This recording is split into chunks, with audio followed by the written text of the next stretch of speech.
Today on The Topping Show, Oppenheimer is critiqued by feminists for reasons.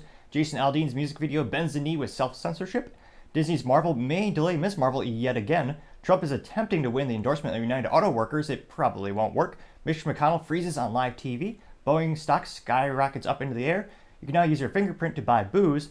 Gap hires Mattel leadership for a new CEO. The Bank of California and PacWest may merge. And a Chase outage takes out the Zeely app. All of that and much, much more on The Topping Show.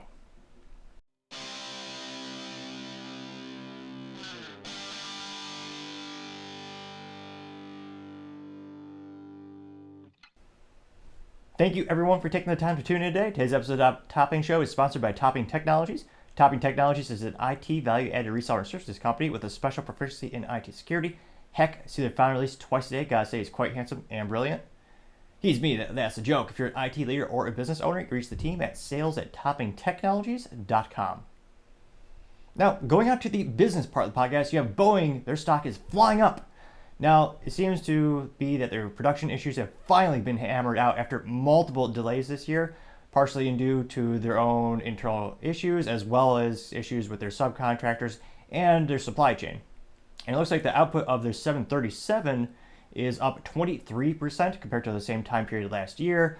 And when it comes to the fiscals of the company, it looks like they reported a narrower than expected loss of 82 cents per share, and they have a $2.6 billion in free cash flow, which is quite a reversal from the same time period last year. They burned through about $182 million. And interestingly enough, it looks like Boeing Defense, their business was actually a weak spot with a combination of a few things. You have inflation, worker turnaround, you have parts shortages, all eating into their bottom line. And they have one of their military initiatives. It's Starliner spacecraft, which they actually got with NASA for about $5 billion. Now, that was a $5 billion contract where they were supposed to be fixed price to develop their Starliner, where they're supposed to help them obviously with the space endeavors. And it looks like they record losses every single year.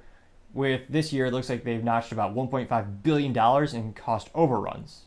Now, this is quite, I don't want to say ironic, but kind of interesting, where the whole inception of Boeing was military contracts. That's how the company really built a reputation in the aerospace community. It wasn't until they had a little bit of a new leadership shakeup and they really started to court the airline industry several decades ago, where now, ironically enough, most civilians, most people in the United States think of them primarily for when they go to the airport and they actually just fly from one state to another, when in fact, defense is a huge part of their portfolio. Now, it'll be interesting to see how high their stock can fly. You have the presidential election right around the corner next year, and there's always a lot of contention of, depending on who takes power, they may or may not help or inhibit the military industry. There's a lot of variables and unknowns, which of course is what, usually fuels pessimism about the stock market. But in this case, it looks like their stock is finally starting to skyrocket up. Metaphor moderately, or pun moderately intended. Thank you everyone for taking the time to tune in today. Also want to let everyone know we're trying to get to 3,000 subscribers by the end of August, so I greatly appreciate you taking the time to click that subscribe button. Also, don't forget to take the time to comment and like. Those things really help out the videos get shared more and more. Also, don't forget to tell your family, tell your friends, tell your coworkers, heck, tell your enemies, tell anyone and everyone. Just stay safe and fight the good fight.